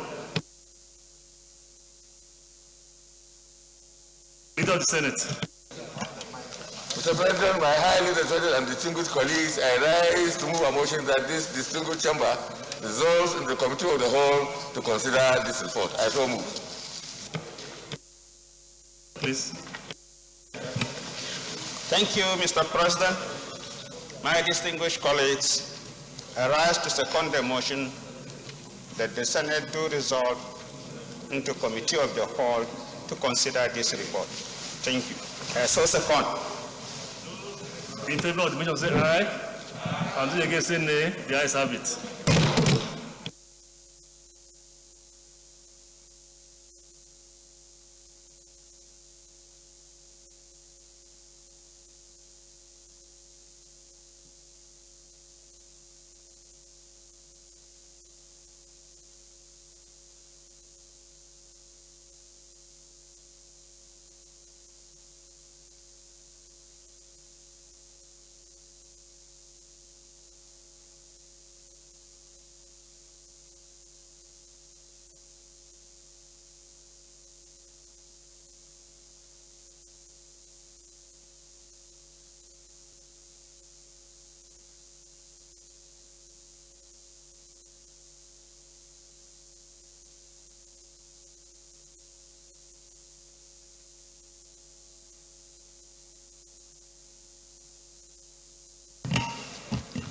Approval.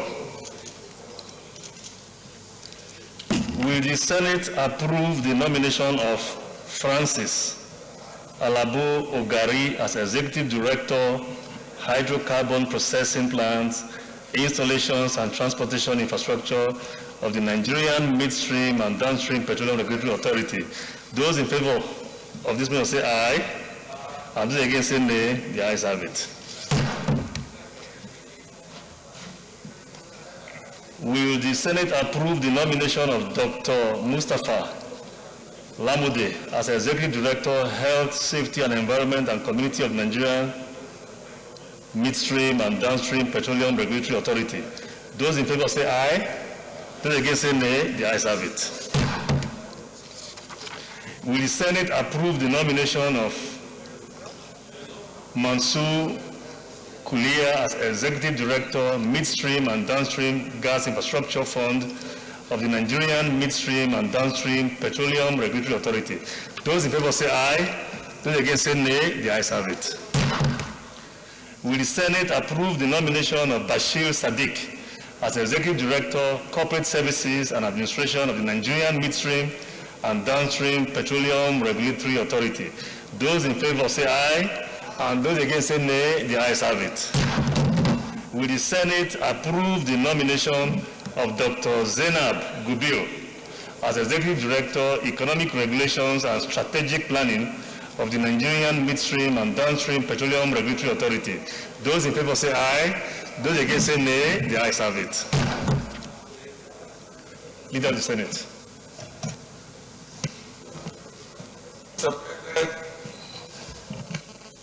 Mr. President, my highly respected and distinguished colleagues, I rise to move that the chair reports progress. I so move. Thank you, Mr. President. I rise to second the motion that the chair do revert to plenary to report progress. I so second. Those in favor of the motion say aye. Those against say nay. The ayes have it.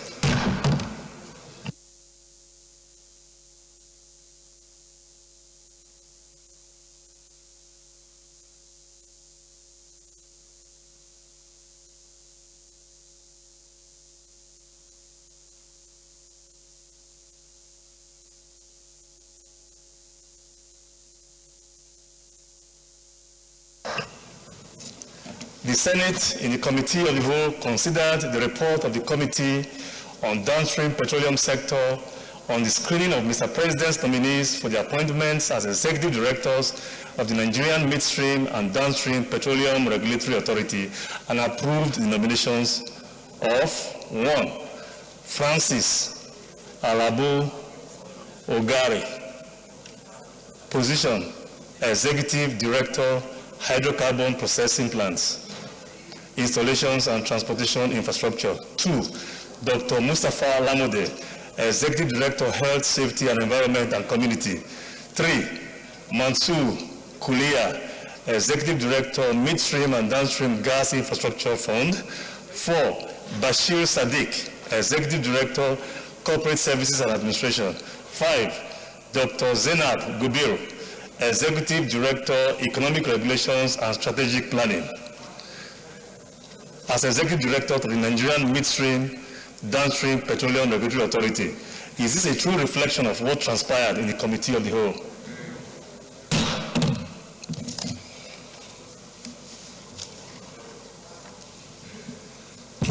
Confirmation. Will the Senate confirm the nomination of Francis Alabo Ogari as Executive Director, Hydrocarbon Processing Plants, Installations and Transportation Infrastructure of the Nigerian Midstream and Downstream Petroleum Regulatory Authority? Those in favor say aye. Those against say nay. The ayes have it. The nomination of Francis Alabo Ogari as Executive Director, Hydrocarbon Processing Plants, Installations and Transportation Infrastructure of the Nigerian Midstream and Downstream Petroleum Regulatory Authority is hereby confirmed. Will the Senate confirm the nomination of Dr. Mustafa Lamode as Executive Director, Health, Safety, Environment and Community of the Nigerian Midstream and Downstream Petroleum Regulatory Authority? Those in favor say aye. Those against say nay. The ayes have it. The nomination of Dr. Mustafa Lamode as Executive Director, Health, Safety, Environment and Community of the Nigerian Midstream and Downstream Petroleum Regulatory Authority is hereby confirmed. Will the Senate confirm the nomination of Mansour Kulia as Executive Director, Midstream and Downstream Gas Infrastructure Fund of the Nigerian Midstream and Downstream Petroleum Regulatory Authority? Those in favor say aye, and those against say nay. The ayes have it.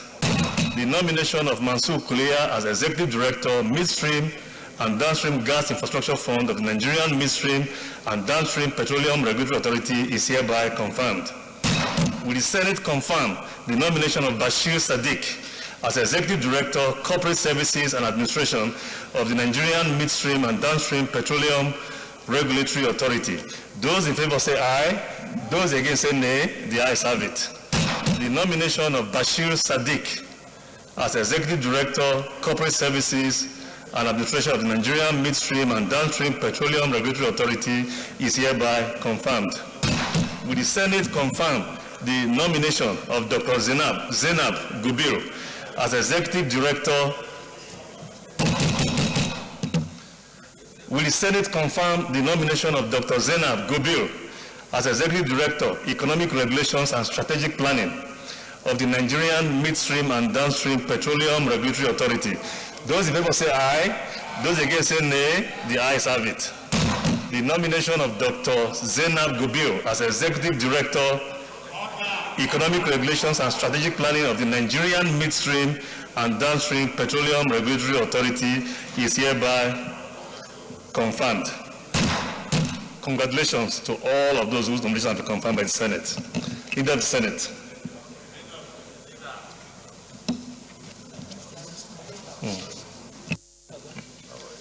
Mr. President, my highly respected and distinguished colleagues, the third order of the day is the presentation and consideration of the report of the Committee on Agriculture and Rural Development on the National Tea and Coffee Development Council Establishment Bill 2022. Distinguished senators will recall that the bill was referred to the Committee on Agriculture on Thursday, 17 December 2020. Mr. President, you may wish to invite distinguished Senator Abdullahi Adamu to Rakin Kefi. who is the chairman of our Committee on Agriculture, to move the motion for the presentation and consideration of the report. Senator Adlai Adamu, we proceed, please. Thank you very much, Your Excellency. Mr. President, I am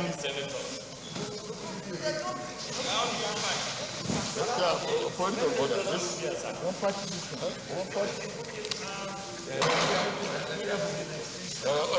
Minority Leader, that's a very, very interesting observation. Maybe you may just wish to just step over here. No, okay, that's okay. Please proceed. I am Senator Abdullahi Adamu, and I represent Nasarawa West. It is my pleasure, Mr. President, distinguished colleagues, for me, on behalf of the Committee on Agricultural Development, to move for the presentation of the report on a bill for an act to provide for the establishment of the National Council for Tea and Coffee Development to develop and promote the growth, production, and marketing of tea and coffee in Nigeria, and for related matters, 2022 SB 100. Any seconder?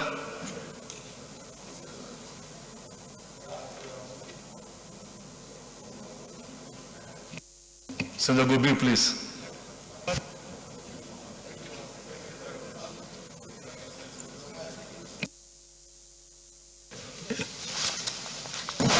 Your Excellency, distinguished colleagues, I second that a bill for an act to provide for the establishment of the National Council for Tea and Coffee Development to develop and promote the growth of production and marketing of tea and coffee in Nigeria and for related matters be considered.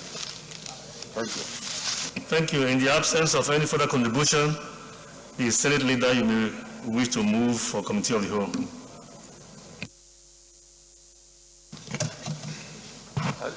He has to present it first. I'm sorry. Please. Please, proceed to lay.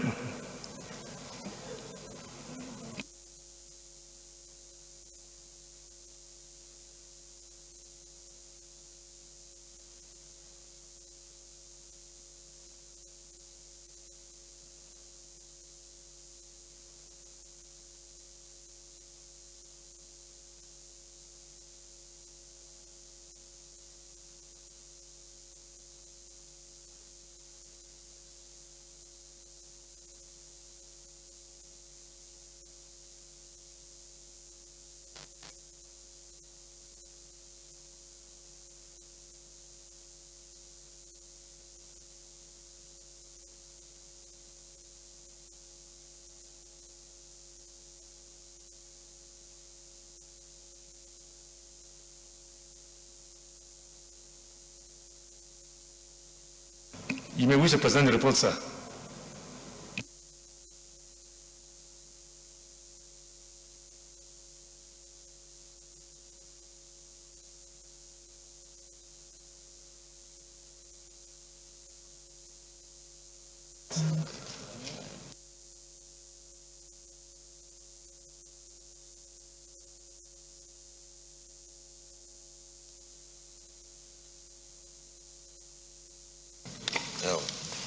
A bill for an act to provide for the establishment of the National Council for Tea and Coffee Development to develop and promote the growth, production, and marketing of tea and coffee in Nigeria and for related matters 2022 SB 100.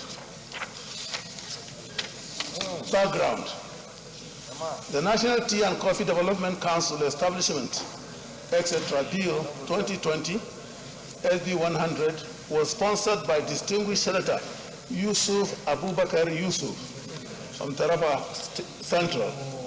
The bill was read for the first time held the plenary of the Senate on Tuesday, 25th of April, 2019. The Senate at its sitting on Thursday, the 17th of December, 2020, deliberated on the general principles of this bill. Thereafter, the bill was read for the second time and referred to the Senate Committee on Agriculture and Rural Development for further legislative action to report back with its recommendations. Objectives of the bill are: the bill, among other things, seeks to establish the National Council for Tea and Coffee Development in Nigeria to be saddled with the responsibilities of developing and promoting the growth, production, processing, and marketing of tea and coffee in Nigeria, and to also generate foreign exchange for the country in order to reduce over-dependence on the exportation of crude oil as the mainstay of the country's resource of revenue. Tea and coffee are the most widely consumed beverages among the world. Euro Monitor International reported that Nigerians drank more than 1,000 tons of coffee in the year 2020. Similarly, Fifth Solution reports that overall consumer coffee spending for Nigeria is set to hit 286.8 billion. That is 177.6 billion naira in 2023. As such, Nigeria is one of the 5 coffee markets to watch. Also, it is important to note that tea has a very huge viable market due to its medicinal composition.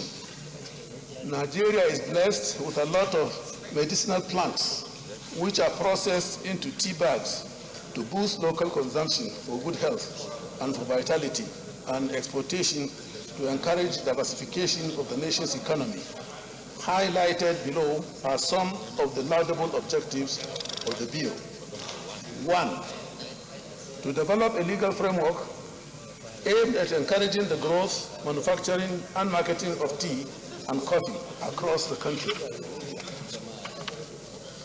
To explore the vast agricultural potentials in parts of the country endowed with fertile and productive soil, suitable weather and climatic conditions that could be harnessed for the commercial cultivation of tea and coffee in Nigeria.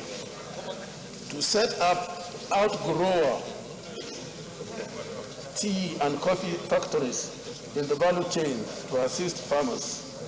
To provide trainings and retrainings on modern techniques in line with emerging scientific and technological advancement in tea and coffee agriculture in order to aid its large-scale commercial production. To provide the technical, managerial, and horticultural extension services as catalysts for tea and coffee growth and development in the country. Methodology is set out there.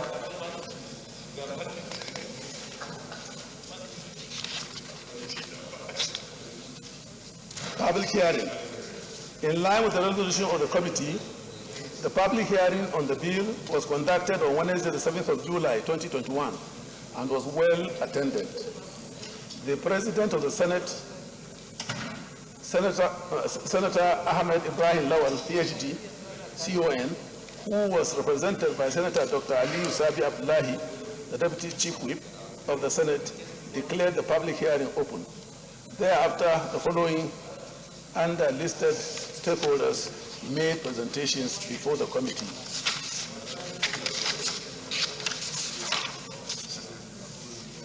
The Federal Minister of Agriculture, the Federal Minister of Industry, Trade and Investment, National Agency for Food and Drug Administration, Nigerian Agricultural Insurance Corporation, Agricultural Research Council of Nigeria, Cocoa Research Institute of Nigeria, Nigeria Export Promotion Council, Raw Material Research and Development Council, Nestle Nigeria PLC, All Farm Association of Nigeria, the Office of the Secretary of the Government of Taraba State, Manufacturers Association of Nigeria, National Coffee and Tea Association of Nigeria, Association of Small-Scale Tea Growers of Nigeria, Wagener's Hope Foundation, Happy Coffee, Vintage Cave Coffee, BGT Nigeria, other interested stakeholders. Okay. One chamber. Too much noise there. No, not the chair. The president is there. No, thank you very much, Mr. President. You are protected, sir.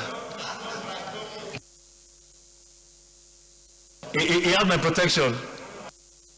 Proceedings at the public hearing.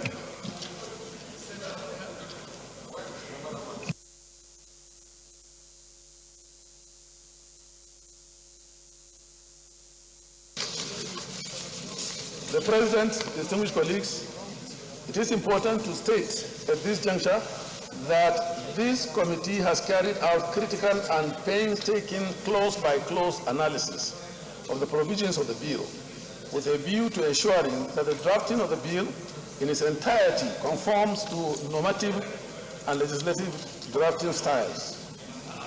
Below is a summary of the further inputs the committee has made on the bill, presented here for your consideration and approval.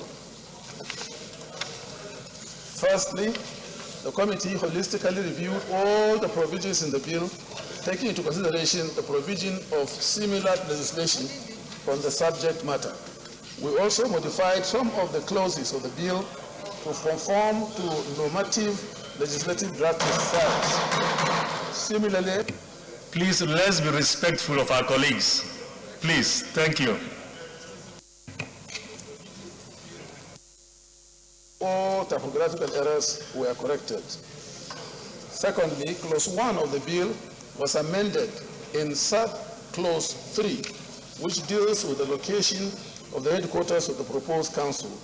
In our view, the contemplation to locate the proposed council in Gembu, Sardauna local government area of Taraba State, in recognition of the fact that tea and coffee are predominantly produced there, is inappropriate. Locating the headquarters of such council in Gembu will not augur well for the intendment of the proposed legislation. This is because Gembu is not the only community in the country where tea and coffee are produced on a large scale. As such, it is paramount that the council is headquartered in Abuja with zonal offices in states that are also large-scale production of the products. Thirdly, a new clause 2, which deals with the objectives of the bill, has been introduced by the committee because of its importance to state the objectives of any proposed legislation. This is necessary because, at a glance, the legislative intent and purpose of any bill should be known or clearly understood. Finally, there is no short title as well as schedule to the bill in the provision of the draft bill, in view of the fact that a bill of this magnitude is incomplete without these provisions. The committee endeavored to provide them as set out in the table. Similarly, there is no explanatory memoranda in the draft bill. As such, this committee introduced explanatory memorandum to the provision of the bill in order to give a brief introduction and salient features of the bill under consideration. Undoubtedly, this will serve as guide to what the proposed legislation is intended to achieve. All these, among other things, among others, were reflected in the draft bill by the committee as set out in the accompanying table of this report for ease of understanding and clarity. Proceed to the recommendation.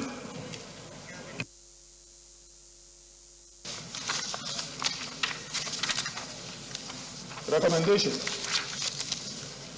The Senate Committee on Agriculture and Rural Development, to which the bill was referred, having considered same, do hereby recommend as follows: that the Senate do consider and pass the National Council for Tea and Coffee Development 2022. I so move. We wish and our distinguished colleagues for the opportunity to serve in this capacity and recommend the passage of this bill by the Senate. I so move. Thank you very much, Chairman Abdullahi Adamu. In the absence of any further contribution, I will ask that the Leader of the Senate move a motion for Committee of the Whole. Mr. President, my highly respected and distinguished colleagues, I rise to move that this Senate resolves in the Committee of the Whole to consider this report. I so move. Minority Leader. Thank you, Mr. President. I rise to second that the Senate do resolve to the Committee of the Whole to consider this report. I so second. Those in favor of the motion say aye. Those against say nay. The ayes have it.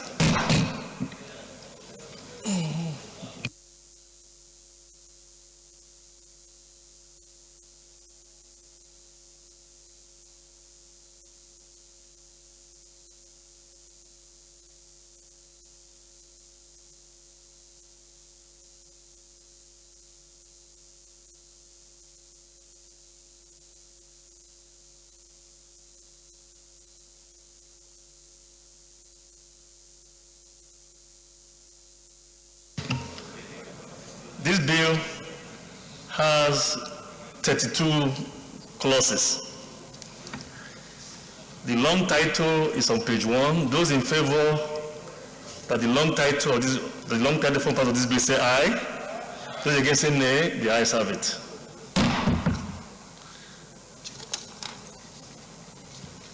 Those in favor that clauses 2, 3, 4, and 5 form part of the bill say aye.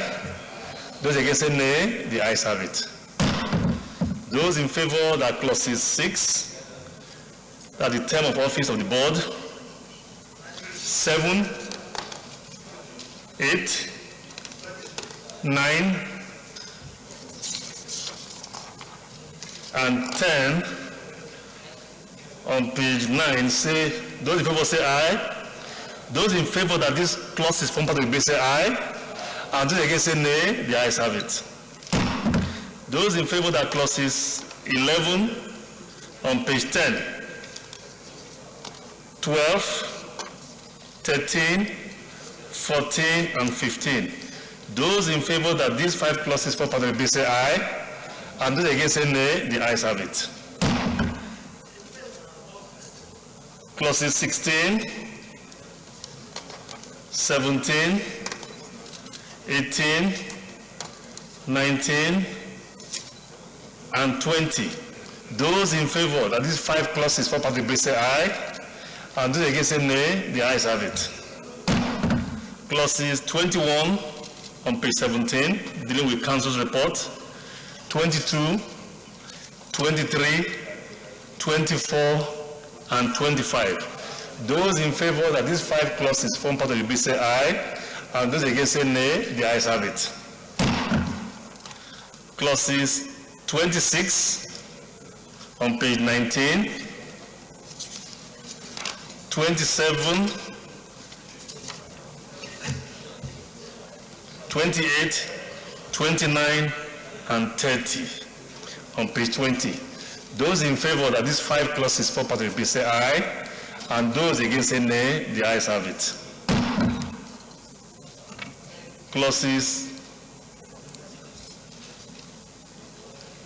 Those in favor that clause 31 form part of the bill say aye, and those against say nay. The ayes have it.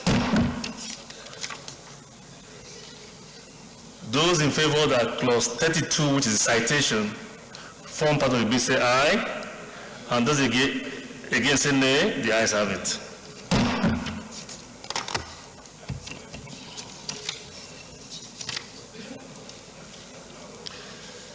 Those in favor clause, which is, by the way, clause 31 on page 21. Those in favor that the first part of the bill say aye, and those against say nay. The ayes have it. The The short title of the bill is clause 32 on page 22. Those in favor that the short title form part of the bill say aye, and those against say nay. The ayes have it. Those in favor that the schedules, which is on page 1, is one schedule on page 22. Those in favor that the schedule form part of the bill say aye, and those against say nay. The ayes have it. The explanatory memorandum is on page 24. Those in favor that the explanatory memorandum form part of the bill say aye, and those against say nay. The ayes have it. I think I already said about the long title, right? Yeah, the long title of the bill, page 1, we already did that. Thank you. Leader of the Senate. Mr. President, I raise a motion that the chair reports progress. I so move.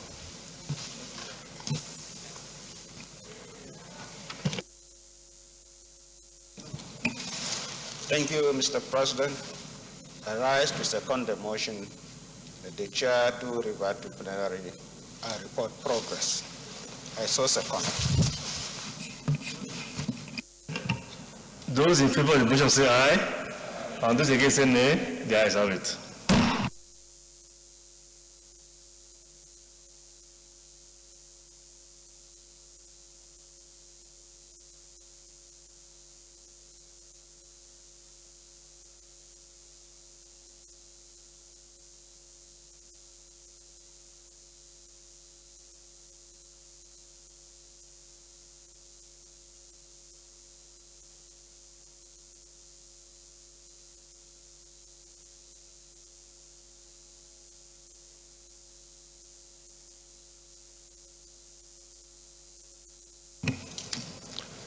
The Senate, in the Committee of the Whole, considered the report of the Committee on Agriculture and Rural Development on the Nigerian Tea and Coffee Development Council Establishment Bill 2022 and approved as follows.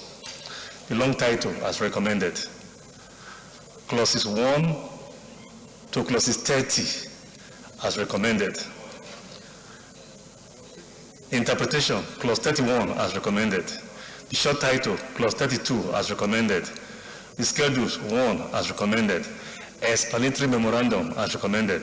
Is this a true reflection of what transpired in the Committee of the Whole?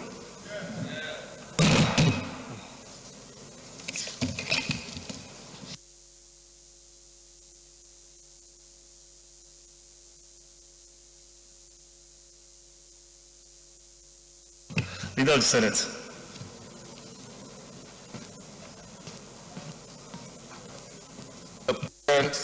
My highly respected and distinguished colleagues, I rise to move that this bill be read the third time. I so move. Minority Leader. Thank you, Mr. President.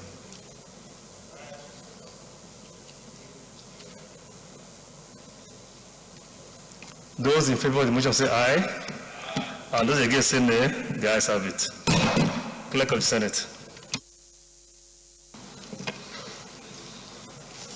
Mr. President, distinguished senators, a bill for an act to provide for the establishment of the National Council for Tea and Coffee Development to develop and promote growing, production and marketing of tea and coffee in Nigeria and for related matters, 2022, third reading.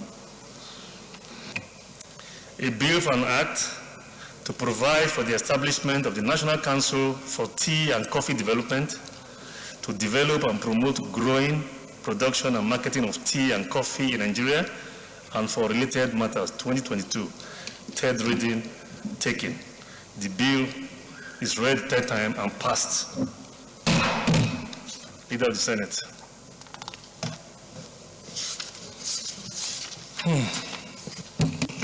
Mr. President, my highly respected and distinguished colleagues, at this point I will rise to move a motion that in view of the enormous committee engagements that we have today, when you look at the other paper, you see so many meetings of so many committees and also the engagement of the Constitution Review Committee of this chamber, which is due to take place immediately after this plenary. I rise to move that this distinguished chamber suspends all other items on our order paper to another legislative day. I so move.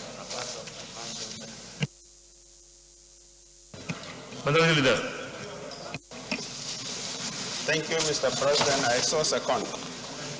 Those in favor of the motion say aye. Those against say nay. The ayes have it. Leader of the Senate.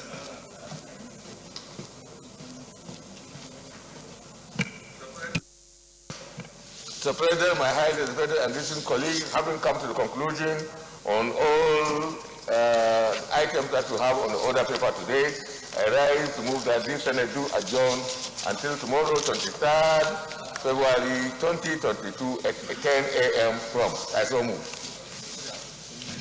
Minority Leader. Thank you, Mr. President.